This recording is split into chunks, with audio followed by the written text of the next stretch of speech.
Welcome back, baseball fans. The 1973-76 Carryover League off-season look.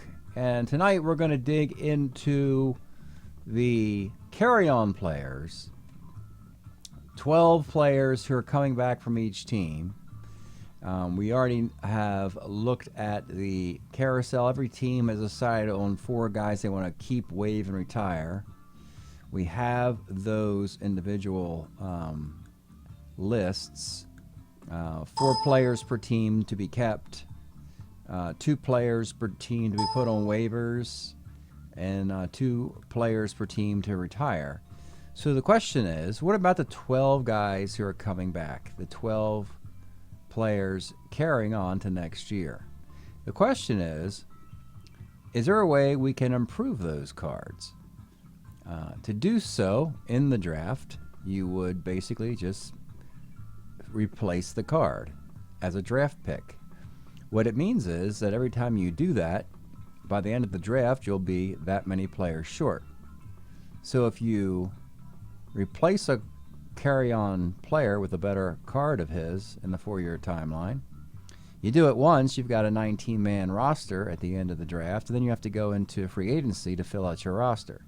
You do it a couple times, you'd have 18 players, and so on. So we're going to take a look and scout out the carry-on players here, and also look at their numbers on Baseball Reference. And I've already did this. So tonight, what we're going to do as an exercise is we're going to look at 8 of the 32 teams, 12 carry-on players per team for each of the years, and see if there's a better year coming up for them. Beginning alphabetically this time by team, starting with Arizona. We're going to go through 8 clubs tonight. We've got their team name here. We've got the 6 players from year 1, 73, 4 players from year 2, 74, and 2 players from year 5, 75. Year 3, 75. And these cards are in our league. We know, we've used these cards. So again, we have 8 players to add to this roster. Beginning with Arizona, over here in these columns, because they're in chronological here, all these players are in the year 73, and then this is just the player number within. 3, 4, 5, 6, 7, 8. Players 1 and 2 will be drafted. 1 and 2 here, 1 and 2 there, and in 1976, 1 and 2 will be drafted. So over here, this is the comment area. We leave 73 vacant there, 74 vacant there, and 75 vacant there. And what I'll do is I will highlight if a player is better in one of the years, and we'll look at Baseball Reference to confirm that. So, unfortunately for Arizona, we've done this exercise, and we've determined that the 12 players they have are within their best card. It's not going to get any better in the next, in this 4-year cycle than the card they're presently in. So there's 2 ways of looking at it. That, hey, they've maxed their potential, or unfortunately, if you wanted them to get better, they really can't. So it's a high floor, low ceiling. I don't know how you want to equate that. But anyway, Arizona's players, and looking at the actual players themselves, Retman will get better in 77. Jeff Zahn a little bit later in the decade, Mike Vail a little bit later in the decade, but right now they're going to kind of stay put with those. Next team, Atlanta, and you could probably say even more rightly so, they're really locked in. None of their players are going to get better, and I know why.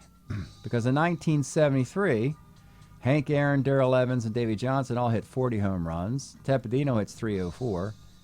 Bill Grief delivers his only really good year. George Stone delivers his last good year.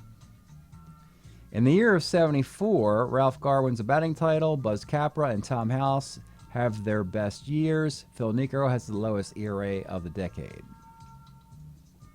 Which leaves Marty Perez and Mike Beard. Mike Beard only has like 1 Strat-O-Matic card in the year we have. And Marty Perez has his highest batting average in 1975. So, we've looked at two teams, and there's nothing to report. But that's all right. That's going to happen. You know, I mean, you'll see some teams will get one guy, 2, 3, or 4 guys, or 0.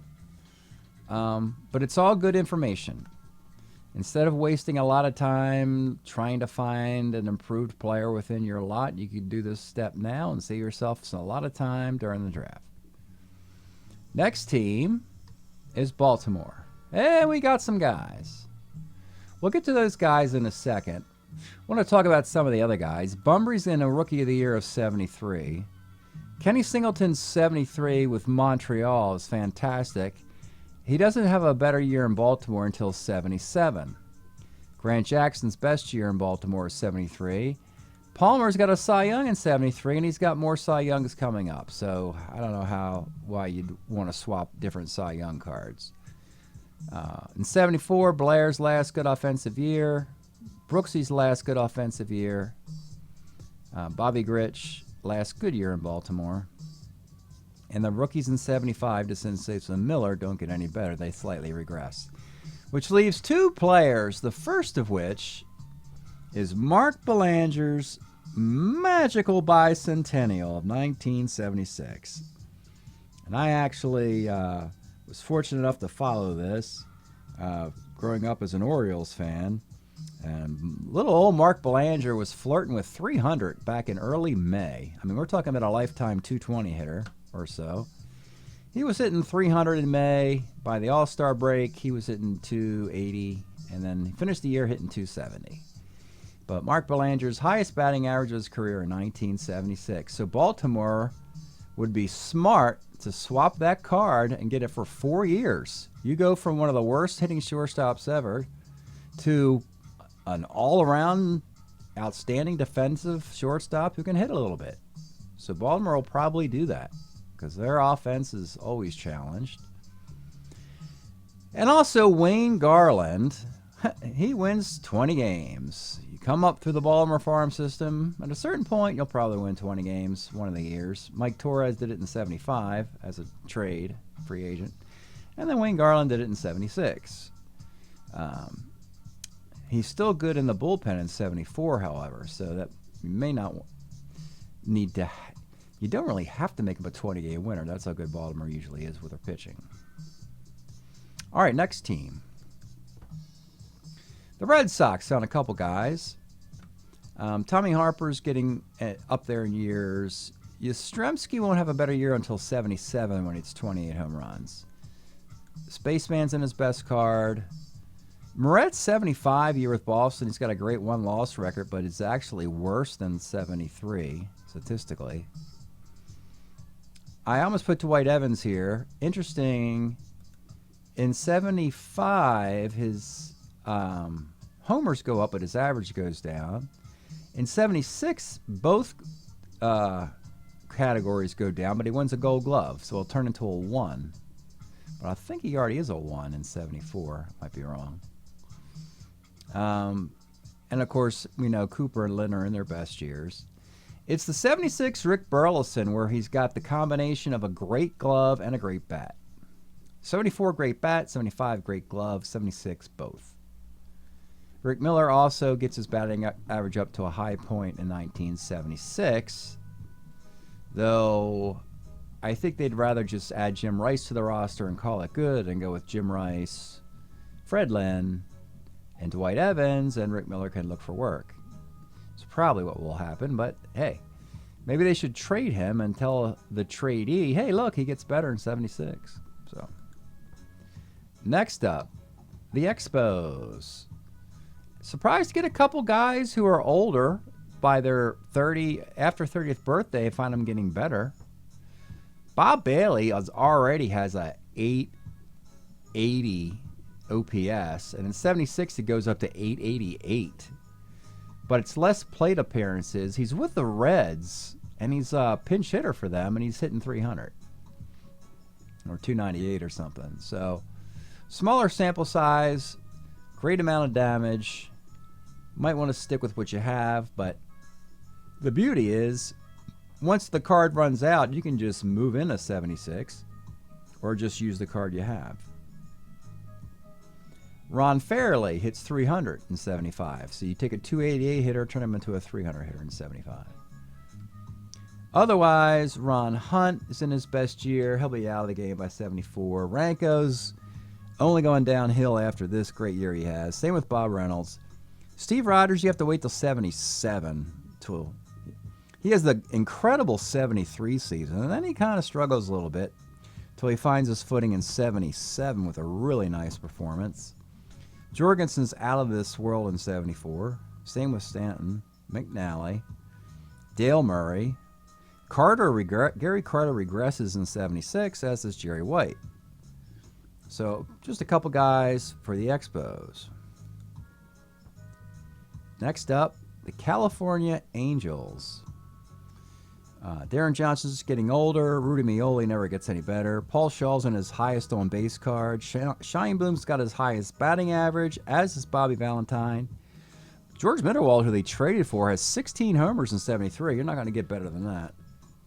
Winston Lennis, sideways year. Jim Spencer doesn't get statistically better until that monster 79 season with the Yankees. Hassler and Tanana in their best years.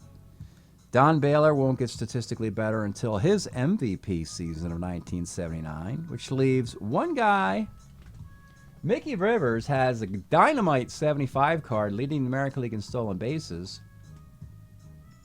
But he ends up on the Yankees in 76 in a World Series. Improves his batting average. Does it again in 77 as well. He goes from 284 to 312 to 326. But the Angels,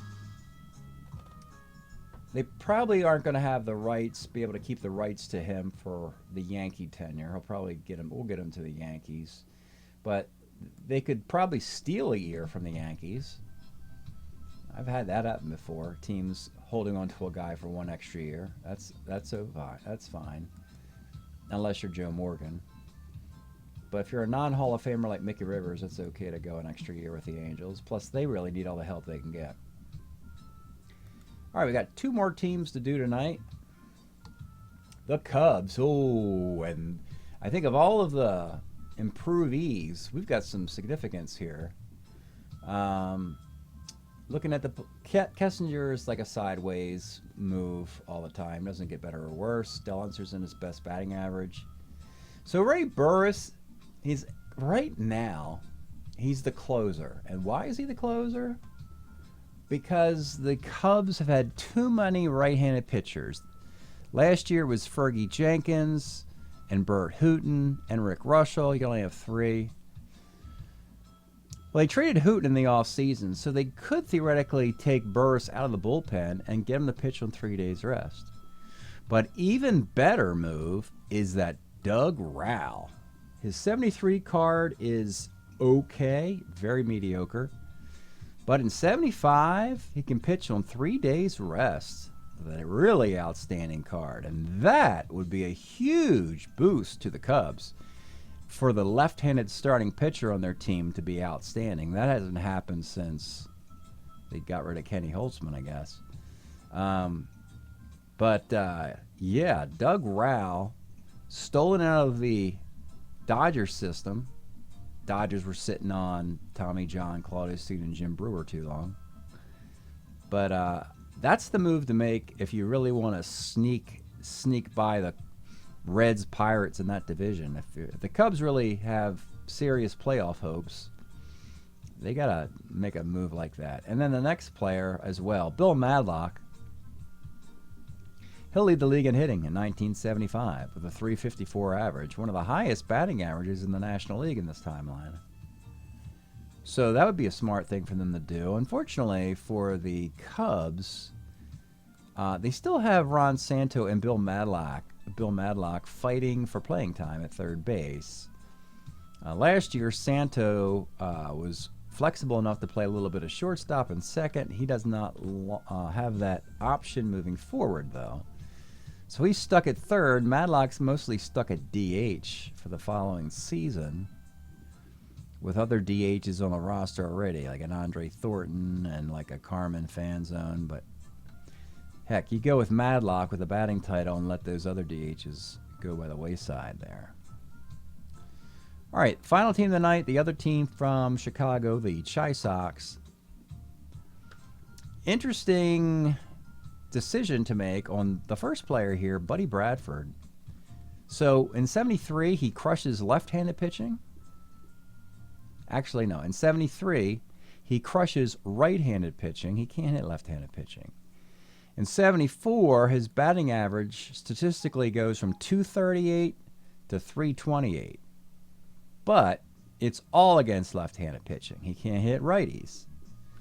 So it means he's going to be playing a lot less, even though the batting average goes up, because you face fewer lefties than righties. So if you want to do that to Bradford, you're going to need a starting outfielder against righties. Could be Steve Bry. Carlos May's coming back. Ken Henderson's coming back. You could put Orta in the outfield for 5 minutes in a platoon with Bradford. That'd be interesting. Find another second baseman. Or you could just leave well enough alone and stick with the Buddy Bradford card that crushes righties since you face more of them. Next, Bucky Dent. Rookie of the Year, top 2 in 74, and he's an All-Star Game invitation in 75. Frankly, there's only one stat to look at, and that's his defense. If he can be a 2 at short in any of these years, I think they want to move into that card. Aparicio, they let go because he wasn't a 2 anymore. They gave the job to Bucky Dent. Got to be a 2. It probably is in one of these years. So you see, he presently is a 3E30. That's his present defense is 73. Aside from Dent, all the White Sox are optimized. Bill Melton in his last great year. Muser in a 285 card, but he hits lefties and righties both. 74, 291, but he isn't that symmetrical. Stinson's got an incredible card in 73. The next decent card is 77. Henderson's last great year will be 74. Then after that, it's just kind of ordinary. Orta's hitting 320. He'll never do that again.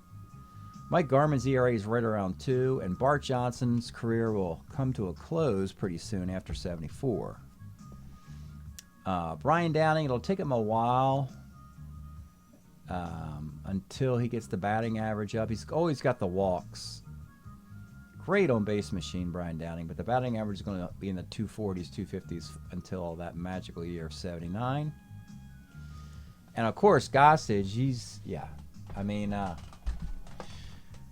he'll have an interesting journey here from a reliever with a sub-2 ERA who was in the Cy Young list. They'll then decide, hey, let's put him back in the starting rotation. Well, that wasn't worth the trouble. Then they ship him off to the Pirates, and then the Pirates ship him off to the Yankees. So he's got a really interesting journey coming up. If I'm the White Sox, I just hold on to that 1975 card for 3 more years and then call it good. And then just let him go. Trade him after that season to the Yankees, probably. I don't even think the Pirates are going to really have any use for Gossage. By that time, they'll have Tekulve in their bullpen. So he was only in Pittsburgh for 1 year anyway. So that's 8 of the 32 teams. Looking at guys who get better. We didn't actually go down here. I should have done that. Some of those players. Let's just quickly look at Bucky Dent, just because he's up on the boards here now.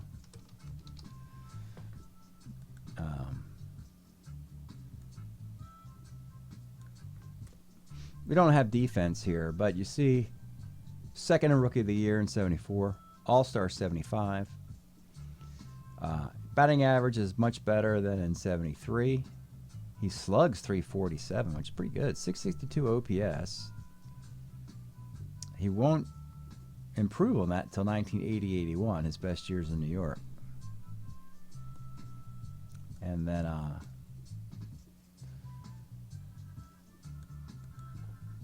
let's see. Let's look at Doug Rao. And you'll see the nice little scenario we have for him on the Cubs. So the 73 card was just to pry him out of the Dodger farm system. That was step one. He was pretty mediocre last year, the 144 whip. But now that that season's locked in, now you can say, hey, let me upgrade him and look at 75. Or 76, actually, yeah. Well, the ERAs don't match the whip in each year, but the point is that he pitches on 3 days rest in both of those years. And they're both available.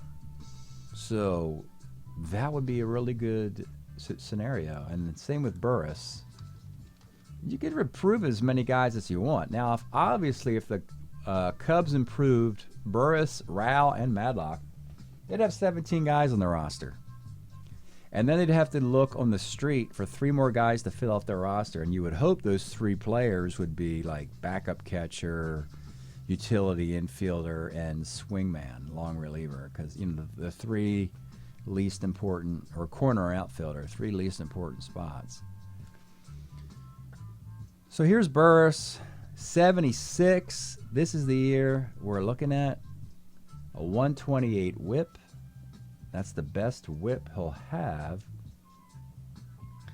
until the 1980s, I think. Yeah, 1981, year of the strike, it's a 116 whip. And actually, yeah, it's not much after that. He's got a nice year with Oakland in 84. But lifetime, you know, 417, 440 winning percentage there. So, yeah, that's why you'd like to get a nice Burris card of 76 with a 3.11 ERA and a 128 whip on the team. So, and Rivers, we could look and see what the transaction was.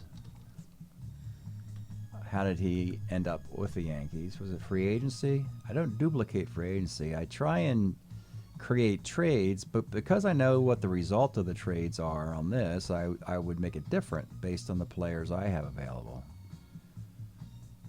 So, here we go. Yeah, traded with Ed Figueroa to the Yankees for Bobby Bonds. Well, first of all, Figueroa was already stolen away from the Angels by the Florida Marlins. So that's where he is. If I'm the Yankees and the Angels, I would just leave well enough alone and don't make any move. Just each team hold on to your stuff. I think the Yankees would be okay with finding somebody else in center field, frankly, who can field better defensive center fielder. And maybe, you know, a guy to lead off who draws more walks than McRivers, like Willie Randolph comes to mind. Would be a good leadoff hitter for the Yankees. Anyway, well, that's it for tonight, folks. We've looked at some players down here, and we've looked at the first eight teams. We'll continue this series the next 3 weeks, get through looking at carry-on guys for all. That's 384 carry-on players. 12 players times 32 teams is 384. That's 60% of the actual league we play. So thanks for checking this out. We'll see you next time.